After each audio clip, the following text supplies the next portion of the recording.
जय गुरु जी। संगत जी सभी को जय गुरु जी। शुक्राना है गुरु जी महाराज का, अनंतम अनंतम शुक्राना। ओम नमः शिवाय। शिव जी सदा सहाय। ओम नमः शिवाय। गुरु जी सदा सहाय। जय गुरु जी।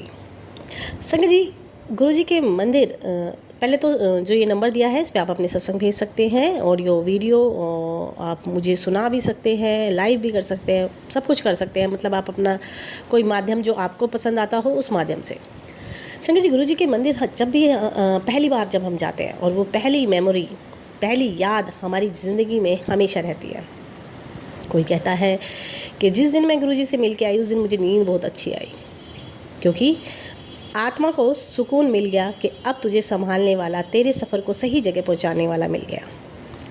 कोई कहता है कि मुझे बड़ी चैन आई, मुझे तो रोना आ गया। रोने की अगर बात कहें तो संगत जी, रोया हमेशा अपनों के पास जाके होता है। जब हमारी पीड़ा, हमारे कष्ट हमारी आत्मा से सहे नहीं जाते और आत्मा परमात्मा को देखती है तो उसे रोना आ जाता है, क्योंकि उस आत्मा को गुरु जी को देखकर अपने रब याद आ जाते हैं। उसे पता चल जाता है कि मैं सही जगह आ गई हूँ। हर किसी की अपनी अपनी जर्नी है, हर किसी की अपनी अपनी सत्संग है, लेकिन सब तरीके से गुरु जी को करना हमारा कल्याण ही है। इसीलिए वो हमें अपने पास बुलाते हैं। गुरु जी कहते हैं जब तुम्हारे कुछ चंगे कर्म इकट्ठे हो जाते हैं तो मैं तुम्हें अपने पास बुला लेता हूँ, तुम्हें मैं अपनी संगत बना लेता हूँ, और थोड़े और अच्छे कर्म होते हैं तो तुम मुझे छू सकते हो। जैसे कि पुरानी संगत गुरु जी की मेहर से उन्होंने गुरु जी को कई बार छुआ। हर संगत नहीं छू पाती थी, कोई कोई संगत थी जो गुरु जी को टच कर पाती थी।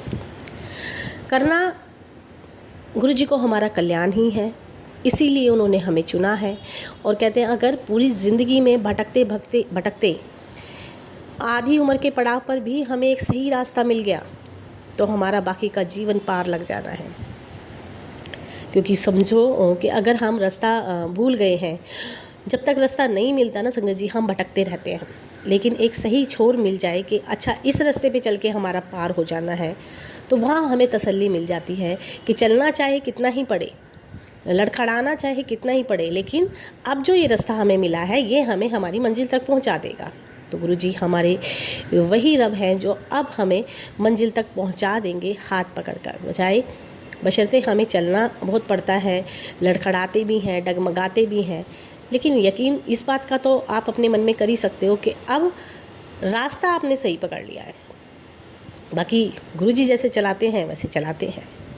एक छोटा सा प्रसंग मैं आप लोगों के साथ शेयर करने वाली हूँ संगत जी, लेकिन उसके बाद जो मैं आपसे सत्संग शेयर करूँगी, क्योंकि हम संगत को लगता है कि हमारी ज़िंदगी में कुछ भी सही नहीं हो रहा। गुरु जी तो मिले हैं लेकिन वैसा तो नहीं हो रहा जैसा हमने सोचा था। वो वाली सारी चीज़ें नहीं हो रही हैं जो हमने सोचा था। संगत जी, अगर उसी रास्ते पे चलना था तो फिर गुरु जी के आने का कोई वो नहीं है। रास्ता बदलेगा तभी मंजिल पे पहुँचेंगे, क्योंकि गलत रास्ते पे चलते चलते तो हम भूल भुलैया में ही फंस गए थे। गुरु जी के आने के बाद हमारी ज़िंदगी में उथल पुथल हो जाती है। कई बार रास्ते बदल जाते हैं, कई बार लोग बदल जाते हैं, और जब लोग बदलते हैं तो उनका असलियत, जिन पे हम निर्भर थे, वो सब चीज़ें हमारे समक्ष आके खड़ी हो जाती हैं कि अब जो करना है वो गुरु जी को करना है और हमें कर्म करना है। संगत जी, एक छोटा सा बड़ा प्यारा सा प्रसंग सुनिएगा, लेकिन उससे पहले मैं यही कहूँगी कि सत्संग को पूरा सुनना, क्योंकि बहुत सारे प्यारे प्यारे सत्संग मैं आप लोगों के लिए लाई हूँ जिसमें आप ही के जवाब हैं। संगत जी, गुरु जी एक वन में एक गुरु रहते थे। वो अनाथ बच्चे या गरीब बच्चे उनको शिक्षा देते थे। कुछ अनाथ बच्चे और एक ऐसा लड़का जिसके माता पिता बहुत गरीब थे, उसे शिक्षा देने की सामर्थ्य नहीं रखते थे। उस लड़के को भी पता चला कि तो उसने मन में विचार किया कि शिक्षा तो ग्रहण करनी है, बिना गुरु के होगा नहीं, तो उन्हीं गुरु की तलाश में निकलते हैं। वो उस गुरु की तलाश में निकले और एक दिन नदी पार कर उस गुरु तक पहुंच भी गए। उसने प्रणाम किया और कहा कि आप मुझे अपना शिष्य कबूल करेंगे? तो उन्होंने कहा कि अगर तुम रहना चाहोगे तो मैं ज़रूर रखूँगा, पर पहले अपना मन बनाओ, क्योंकि मैं यहाँ से तुम्हें जल्दी से जाने नहीं दूँगा जब तक तुम्हारी शिक्षा पूरी नहीं होगी। उसने कहा ठीक है गुरु जी। संगत जी, समय बीतता रहा। एक दिन उसके घर से एक चिट्ठी आई। चिट्ठी में लिखा था कि बेटा तेरी बहन की शादी है, कोई व्यवस्था नहीं हो पा रही, कुछ हो नहीं पा रहा है। और शादी देखो कैसे होगी, लेकिन शादी तो करनी है। मतलब एक पिता ने अपने पुत्र को अपनी सारी व्यथा बताई। इस तरीके से जब उसने लड़के ने चिट्ठी पढ़ी तो उसने सोचा कि गुरुजी तो सब कुछ कर सकते हैं, जो इतने अनाथ बच्चों को शिक्षा दे रहे हैं, इतना बड़ा गुरुकुल चला रहे हैं, और क्योंकि गुरु की सामर्थ्य इतनी है तो मेरी बहन की शादी करने में ये मदद करेंगे। लेकिन मैं तो खुद ही इनके आश्रित हूँ, मैं कैसे कहूँ कि गुरुजी मेरी मदद कर दो। लेकिन कहते ना, गुरु जानी जहान। संगत जी वो बार बार बात को घुमा कर कहता कि गुरुजी मुझे कुछ दिन की छुट्टी चाहिए, कि मेरी बहन की शादी है। तो गुरुजी मुस्कुरा के हाँ में जवाब दे देते। फिर कभी कुछ कहता कि मैं बहुत गरीब परिवार से हूँ, फिर कहता कि मेरे पिता लाचार हैं, पैरों से चल नहीं सकते, मेरी बहन की शादी कैसे होगी। वो घुमा घुमा कर बात को कहता, लेकिन डायरेक्ट नहीं कहता कि गुरुजी कुछ पैसों की आवश्यकता है या आप हमारी कुछ मदद कर देना।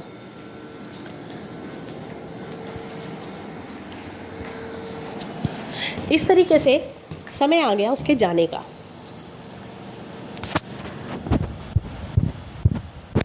जब समय आया और जाने का मतलब हुआ कि भाई अब जाना है, तो गुरु से आज्ञा ली। तो गुरुजी से कहा कि मैं जाऊं, तो गुरु ने कहा जाओ, शादी करने के तुरंत बाद आ जाना।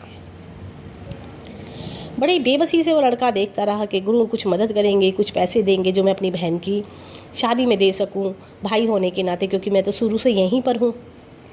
लेकिन गुरु ने सिर्फ उनको रास्ते के लिए 5-6 अनार दिए, क्योंकि अनार उनके बाग के थे और ताज़े थे, और बड़े बड़े अनार, बड़े खूबसूरत अनार दिए। उनसे कहा कि ये लेके जाओ, रास्ते में भूख लगे तो खा लेना, और नहीं तो अपने घर ले जाना। अनार बहुत बड़ी चीज़ थी उस समय पे, क्योंकि उस समय अनार की खेती नहीं हो रही थी, आसपास कहीं भी अनार नहीं थे, और अनार सिर्फ और सिर्फ उनके गुरु के आश्रम में ही थे। तो सोचा कि चलो गुरु ने अनार दिए हैं, पर चाहिए तो कुछ और था, दे अनार दिए। संग जी उन अनारों को लेकर अपने मित्र के साथ वो चलने लगा, और रास्ते में कहने लगा, देखा गुरु ने दिया भी तो क्या दिया, ये अनार, इन अनारों से क्या होगा, बस भूख मिटेगी, मेरी बहन की शादी कोई होगी। मैं बार बार गुरु को समझाता रहा, गुरु को अपनी परेशानी बताता रहा, और ऐसा नहीं है कि गुरु जी को पता नहीं होगा, मेरे मन की व्यथा वो समझ पा रहे होंगे, लेकिन वो कुछ करना नहीं चाहते थे। संगत जी अनार ऐसे ही हाथ में लेकर उछालते हुए वो जा रहे थे। सामने से 2 सिपाही राजा के आ रहे थे, काफ़ी आगे। जब वो खूब आगे निकल गए तो सिपाही ने उनको देखा, देखकर उनसे कहा कि ये क्या है। बोले तुम्हें दिखता नहीं है, ये अनार है। बोले राजा की बेटी बीमार है, और वैद्य जी ने कहा है कि कहीं से भी पेड़ के टूटे हुए ताज़े अनार चाहिए, और क्योंकि अभी अनार की फसल हो नहीं रही है, सब बर्बाद हो गई है, तो हम दूर दूर के गांव में जा रहे हैं, लेकिन हमें कहीं भी अनार नहीं मिले। राजा ने आखिर में ये घोषणा की कि जो भी अनार लाकर देगा हम उसे मुँह मांगा इनाम देंगे। ये सुनते ही लड़के की आंखों में चमक आ गई, और उसने कहा कि 1 नहीं 2 नहीं, मेरे पास तो 6 से 7 अनार हैं, अगर तुम कहो तो मैं तुम्हें साथ चल सकता हूँ, और मुझे मेरा इनाम दे देना। संगत जी वो राजा के यहाँ गया, अनार दिए, राजा ने उसे मुंह मांगा इनाम दिया जितना उसे चाहिए था। वो अच्छा सारा धन लेकर अपनी बहन की शादी में पहुँचा और धूमधाम से शादी की। शादी होने के उपरांत एक बार बैठ के उसके मन में विचार आया कि गुरुजी मैं तो आपसे धन मांग रहा था, और शायद इतना धन तो आपके पास था भी नहीं जितना राजा से आपने मुझे दिलवा दिया, और अनार देकर आपने मेरी मदद ही की। तो कहते हैं ना संगत जी, रब की प्लानिंग, गुरुजी की प्लानिंग आपकी प्लानिंग से बहुत आगे है। बस हमें भरोसा नहीं होता, हमें लगता है कि गुरुजी वो नहीं कर रहे हैं जो हमने सोच रखा था। उसने भी सोचा था कि वो धन देंगे, लेकिन उन्होंने धन की जगह अनार दिए, तो उसे लगा कि ये मदद नहीं करना चाहते, लेकिन उन्होंने की उसकी मदद ही थी। इसीलिए कहते हैं रब की प्लानिंग पे हमेशा भरोसा रखो। हमारी प्लानिंग सिर्फ 1 कदम भर की है, लेकिन उनकी प्लानिंग हज़ारों कदम आगे है। भरोसे की बात अपनी अपनी है, जो भरोसा करता है वो पाता है। और अगर मैं भरोसे के ऊपर सत्संग आपसे शेयर करूं तो संगत जी, एक आंटी ने मुझे सत्संग शेयर किया, 12 सालों से उनके ऊपर ब्लैक मैजिक है। और जो कि हम जानते हैं कि ब्लैक मैजिक बहुत अटपटा शब्द लगता है जब हम करते हैं, क्योंकि हम साइंस के जीवन में जी रहे हैं, हर चीज़ को हम लॉजिक लेते हैं, तो सोचते हैं। कई बार मैं भी विचार करती हूँ कि ऐसा कुछ होता है कि ब्लैक मैजिक होता है और ब्लैक मैजिक से किसी की ज़िंदगी पूरी तरह बर्बाद हो जाती है। लेकिन आंटी का मानना है कि गुरुजी ने उनको बचा के रखा हुआ है। 12 साल से वो इस चीज़ से जूझी, 2.5 साल पहले से वो गुरुजी से जुड़ी हैं। उनकी ज़िंदगी में इस तरीके से खलबली है कि उनकी बेटी को तरह तरह की चीज़ दिखती थी।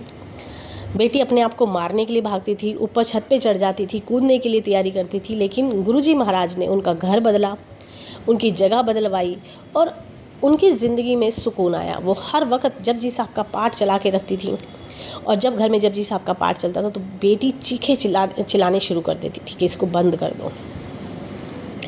अजीब अजीब बीमारियां बेटी को हो जाती थी जिनका इलाज नहीं था और जो बहुत अजीब थी। ये सब ज़िंदगी में चल रहा था, लेकिन उन सब चीज़ों से गुरुजी महाराज ने उनको निकाला और बहुत हद तक उनका जीवन ठीक किया। अभी लगातार उनके पास एक मैसेज आ रहा था गुरुजी का, बार बार एक ही मैसेज आ रहा था कि ब्लैक मैजिक के ऊपर, और उनसे बार बार एक मैसेज में कहा जा रहा था कि माता रानी को जाके श्रृंगार चढ़ा के आ। अभी क्योंकि उनके हस्बैंड को बीच बीच में ऐसा कुछ होता है कि उनकी बुद्धि काम नहीं करती है, वो बेबुद्धि के से और अजीब तरीके का बर्ताव करते हैं, तो उन्होंने अपने पति से कहा कि गुरुजी का, क्योंकि एक नहीं, दो नहीं, 13-14 सत्संग गुरुजी इसी चीज़ के आंटी को सुनवा चुके थे। उनके मन में विचार आया कि पास में जो मंदिर है थोड़ी सी दूर है, लेकिन वहाँ पर जाके क्यों ना माता रानी का श्रृंगार चढ़ाया जाए, क्योंकि गुरुजी का हुक्म है। संजय जी अपने हस्बैंड को लेके वो जब वहाँ गई और श्रृंगार माता रानी का उन्होंने लिया, तो हस्बैंड ने मंदिर में जाने से इनकार कर दिया और वो रोड के उस तरफ ही खड़े हो गए। बार बार कहने पर भी अंकल नहीं आए। बार बार आंटी ने उनसे कहा कि चलो गुरुजी के पास तक तो चलो, माता रानी को श्रृंगार दोनों मिलकर चढ़ाएंगे, लेकिन नहीं, उनका हाव भाव, उनकी हरकतें बिल्कुल बदल गई। अब आंटी उनको छोड़कर मंदिर पहुंची तो इतने में ही एक इंसान ने आके कहा कि वो जो अंकल थे वो आपके साथ थे? बोले हाँ। तो बोले उनका तो एक्सीडेंट हो गया। आंटी बिना श्रृंगार चढ़ाए ही मंदिर से वापस लौटी और लौटकर जाकर देखा तो वहाँ भीड़ लगी थी, ट्रैफिक पुलिस वाले थे। तो उन ट्रैफिक पुलिस वालों से पूछा तो उन्होंने कहा कि सारा कसूर इनका है। पहले ये गाड़ी से टकराते हुए बचे, फिर एक और गाड़ी से टकराते हुए बचे और आखिर में बाइक वाले से ये टकरा गए, जिसमें जाके दूर गिरे। बोले ये ऐसे चल रहे थे जैसे उनको सुध ही नहीं है। तो उन आंटी ने बताया कि इनकी मेंटली थोड़ी सी बुद्धि में थोड़ा इनके या बीमार है, या जो भी आंटी ने अपना एक्सप्लेन उनको किया। और जो बाइक वाला था वो पैसे मांग रहा था कि मुझे चोट लगी है, जबकि चोट उसको नहीं, अंकल को ज़्यादा लगी थी। और इस तरीके से जो अंकल माता के मंदिर तक नहीं जा रहे थे वहीं रुक गए थे। वो कहते ना, आंटी का कहने का भाव ये है कि नेगेटिविटी मेरे हस्बैंड पे इतनी हावी है कि कोई भी शुभ काम करते हैं तो वो उनको पहले से पहले ही रोक देती है, मंदिर तक उनको जाने ही नहीं दे रही थी। लेकिन एक छोटा सा एक घटना जो गुरुजी ने उनकी ज़िंदगी में कराई, उसके बाद अंकल और आंटी दोनों मंदिर गए और जाके उन्होंने वहाँ पर श्रृंगार माता रानी का चढ़ाया। संजय जी, अगर हम अपनी ज़िंदगी की बात करें तो हम मतलब कभी कभी ऐसी सिचुएशन आती है कि हमारे मन मुताबिक चीज़ नहीं होती है। हम सोचते हैं आसानी से, आंटी ने सोचा होगा अंकल के संग जाऊँगी, आराम से चढ़ा कर आ जाऊँगी, लेकिन गुरुजी की रजा कुछ और ही थी। उन्होंने उनका कोई कष्ट ही काटा। ऐसे ही एक आंटी जो बताती हैं कि मेरे घर की परिस्थिति बद से बदतर हो गई है, लेकिन जब से मैं गुरुजी से जुड़ी हूँ, जब से गुरुजी मेरी ज़िंदगी में आए हैं, परिस्थितियाँ वैसी की वैसी हैं, इनकम वैसी की वैसी है, लेकिन मेरा कोई काम नहीं रुकता। कहाँ से पैसा आता है और कहाँ से मेरे घर की ज़रूरतें पूरी होती हैं वो गुरुजी जाने, लेकिन हम अच्छे से सही से खाना खा पाते हैं। ये मेरे गुरुजी की मेहर है। बोली एक दिन मैं अपने हस्बैंड के संग नीलकंठ गई थी, नीलकंठ बाबा के दर्शन करने गई। वहाँ से आते समय हमें पुलिस वालों ने रोक लिया क्योंकि हेलमेट नहीं था, और उन्होंने हमें 2 घंटे से थाने में बिठा के रखा। और थाने में बिठा के बोली 2 घंटे से वो हमें छोड़ ही नहीं रहे थे। अचानक मेरे मन में भाव आया कि मैं गुरुजी से अरदास करूं, तो उन्होंने गुरुजी का मंत्र जाप किया और कहा गुरुजी निकालो यहाँ से, ये तो बिठा के भेज ही नहीं रहे हैं। बोली सिर्फ एक हेलमेट का मैटर था और कुछ नहीं था। संगत जी, बोली मैंने मंत्र जाप किया और 15 से 20 मिनट बाद ही उन्होंने हमें कहा कि जाओ। तो कहते हैं छोटी छोटी परेशानियों से गुरुजी हमें ऐसे सेकंड में निकाल देते हैं। लेकिन जहाँ बड़ी बड़ी परेशानियाँ होती हैं वहाँ पर थोड़ा समय लगता है, क्योंकि वहाँ के कर्म बहुत माड़े होते हैं और उनको गुरुजी अपने तरीके से कटाते हैं। अगर मैं कहूँ संगत जी, अगर मैं अपने सत्संग शेयर करती हूँ तो मैं हमेशा कहती हूँ कि जैसा जैसा मैंने अपनी ज़िंदगी को प्लान किया था, गुरुजी के आने के बाद भी मैंने बहुत प्लानिंग की थी, लेकिन मेरी सारी प्लानिंग रखी रह गई, क्योंकि सारी प्लानिंग गुरुजी की चलनी थी। परिवार में कोई फंक्शन होता था और मैं गुरुजी से कहती थी, क्योंकि मैं चाहती थी कि गुरुजी मेरे साथ रहें, और वो परिस्थितियाँ कुछ ऐसी होती थी कि परिवार वालों को फेस करना या परिवार वालों के सामने खड़ा होना, क्योंकि एक अकेले होने की वजह से बड़ा मुश्किल हो जाता था, तो मैं गुरुजी को साथ लेके जाती थी। और गुरुजी के साथ जाने के बाद भी मुझे परिवार वालों की सुननी पड़ती थी, और मैं आके गुरुजी से कहती थी कि गुरुजी, इतने के बाद भी आप तो मेरे साथ थे, लेकिन फिर भी मुझे आपने इतना सुनवाया या इतना, लेकिन बाद में पता चला कि वो सुनवाना नहीं था। लोगों की असलियत गुरुजी मुझे दिखा रहे थे, समझा रहे थे कि इनके बिना ही तुझे जीवन जीना सीखना पड़ेगा, क्योंकि जब तक तू इनके साथ रहेगी, इनके पीछे पीछे रहेगी, तू अपना ही भांडा ख़राब करती रहेगी, क्योंकि वो बिना कहे बिना उसके नहीं मानेंगे, और मैं उनकी बुराई करे बिना नहीं मानूंगी। तो जो कि तू मेरी ज़िंदगी रहती, क्योंकि जब वो मुझे हर्ट करते तो मैं 4 लोगों को ज़रूर बोलती, और 4 लोगों को बोलना मतलब अपना ही भांडा ख़राब करना। तो कहीं ना कहीं गुरुजी ने उन रिश्तों से, उन सब फालतू की चीज़ों से मुझे निकाल दिया। तो प्लानिंग गुरुजी की बेहतर से बेहतरीन होती है, हमारी नहीं।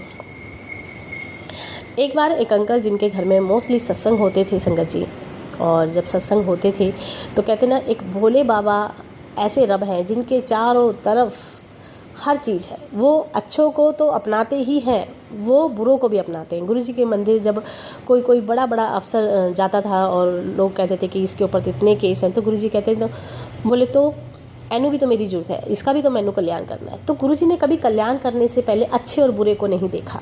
गुरुजी के पास जो भी आया गुरुजी ने उसका कल्याण किया।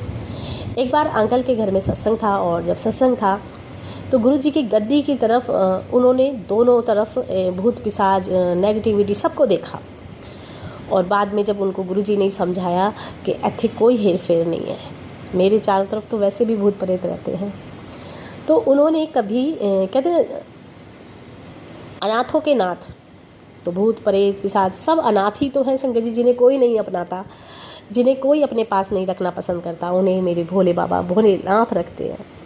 तो उनकी कृपा हम पर हमेशा ऐसी ही बनी रहे।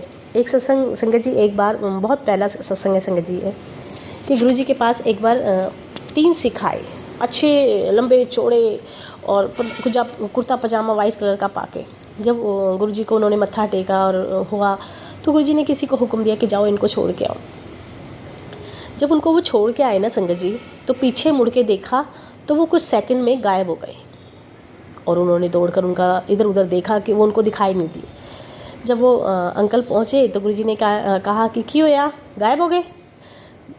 तो उन्होंने कहा हाँ गुरुजी। बोले कमलिया, वो ब्रह्मा विष्णु महेश सी जो ऐथे दर्शन करना आए सी। तो संगत जी, जब भी तो कहते हैं देवों के देव महादेव, और महादेव की शरण में हम हैं, और फिर भी हम अपने मन को घबराते हैं, अपने मन को तरीके से चलाने की कोशिश करते हैं। संगत जी, उनकी रज़ा में खुश रहो, वो आपको कहाँ से कहाँ लेकर जाएंगे आपको पता ही नहीं चलेगा। कहते हैं ना, पानी के बहाव में अगर कोई चीज़ बह रही है तो बहते बहते वो एक दिन किनारे पे पहुंच जाएगी, लेकिन वही चीज़ अपने आप को रोकने के लिए कहीं कहीं अटकती है तो वो चोट खाती है।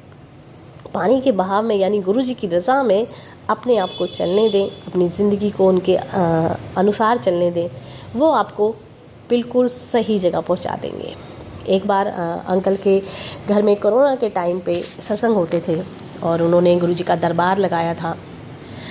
अंकल क्योंकि रात को 2:30-3 बजे उठ के ब्रह्म मुहूर्त में सत्संग होते थे उनके घर में, तो गुरुजी ने जब वो सोए तो गुरुजी को गुड नाइट बोलने के लिए सोच रहे थे कि गुरुजी क्या गुड नाइट बोलूँ, मैं तो आप तो हमेशा ही मेरे अंग संग रहते हो, गुड नाइट बोलने से आप बिछड़ को ही जाओगे, या रब कभी सोते कोई है। ऐसे करके उनके मन में बहुत सारे विचार आए हुए थे। और जब वो सोए संगत जी, तो उनको एक डिवाइन लाइट, वाइट कलर की रोशनी, बहुत तेज़ रोशनी दिखाई दी, और इतनी तेज़ वो रोशनी थी कि उनकी आंखें तक नहीं खुल रही थी। और वो उठे और सपने में ही, और आवाज़ उस तरफ डिवाइन लाइट की तरफ से आवाज़ आई, निराकार। जब अंकल जागे तो उनको समझ नहीं आया कि ये हुआ क्या। गुरुजी ने मुझे निराकार रूप के दर्शन किए जो हर जगह है। भोले बाबा निराकार रूप में ही जिसकी कोई रूप नहीं होता वो निराकार रूप होता है। और इस तरह गुरुजी ने उनको अपने निराकार ज्योति के लिंग दर्शन कराए, और अंकल ने फील किया कि गुरुजी हमेशा हमारे अंग संग है। और जैसा कि गुरुजी हमें समझाते हैं कि जब भी तुम्हें कोई फ्रेगनेंस आती है, बटरफ्लाई दिखती है, अंकल जी तो ये भी बताते हैं कि कई बार हमारे घर में सत्संग होते थे तो हमने फील किया कि हमारे घर में जब सत्संग ख़त्म होता तो बाहर मोर नाचते हुए दिखाई देते थे। कभी कभी बटरफ्लाई अंदर तक आती थी और गुरुजी के चरणों में बैठ के कई बार प्राण त्याग देती थी।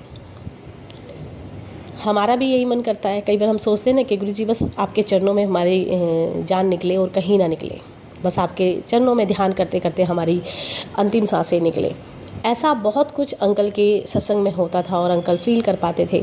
गुरुजी ने एक बात हमें हमेशा समझाई कि जब भी आपको फ्रेगनेंस आती है, आप फील कर पाते हो कि मैं आपके अंग संग हूँ, और फ्रेगनेंस आती है तो सब काम छोड़ के सिर्फ मंत्र जाप करने लगो, क्योंकि मैं तुम्हें ब्लेस करने आता हूँ। और जब तुम मंत्र जाप करते हो तो मेरी ब्लेसिंग तुम्हें मिलती है। हड़बड़ाना नहीं है, अरे खुशबू आ रही है, खुशबू आ रही है। संगत जी, खुशबू गुरुजी है आपके पास अंग संग, इसीलिए आ रही है। और उस समय पे गुरुजी की ब्लेसिंग आपको लेनी है, सिर्फ और सिर्फ उनका सिमरन करते हुए, उनका मंत्र जाप करते हुए, फील करते हुए, आंखें बंद करके शांत स्वभाव में बैठ जाओ कि गुरुजी अंग संग है। जो बातें करनी है, जो कनेक्शन बनाना है वो बनाओ, क्योंकि गुरुजी आपके घर आए होते। आज के लिए इतना ही संगत जी। जय गुरुजी, शुक्राना गुरुजी, अनंतम अनंतम शुक्राना। ओम नमः शिवाय। शिवजी सदा सहाय। ओम नमः शिवाय। गुरुजी सदा सदा सदा सहाय।